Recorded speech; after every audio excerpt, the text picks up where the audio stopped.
Hello mga kachika!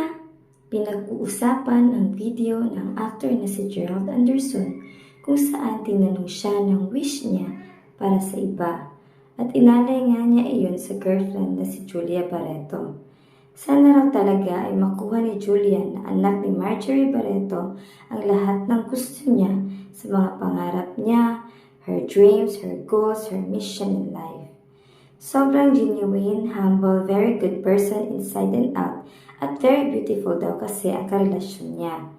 Sinabi pa nitong sobrang blessed niyang maging bahagi ng buhay nito.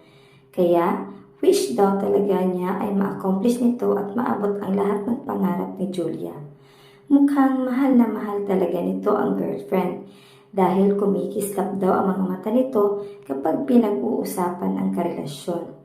Parang mas malawak na rin daw ang wisdom ng aktor ngayon at nag-mature na sa piling ni Julia. Pero, nakulangan ang mga nakapanood ng video sa sagot nito.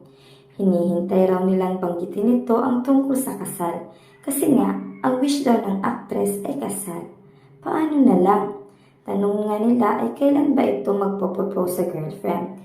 Dahil noong March 2021 lang sa interview din nito, ay sinabi niyang masaya siya sa relasyon na meron siya ngayon kasama si Julia.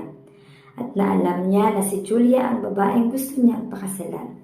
Ngunit, mas naiinip na nga ang mga tagahanga nila at masabik pa sila na mag-propose ang actor sa girlfriend dahil nga medyo matagal na rin sila.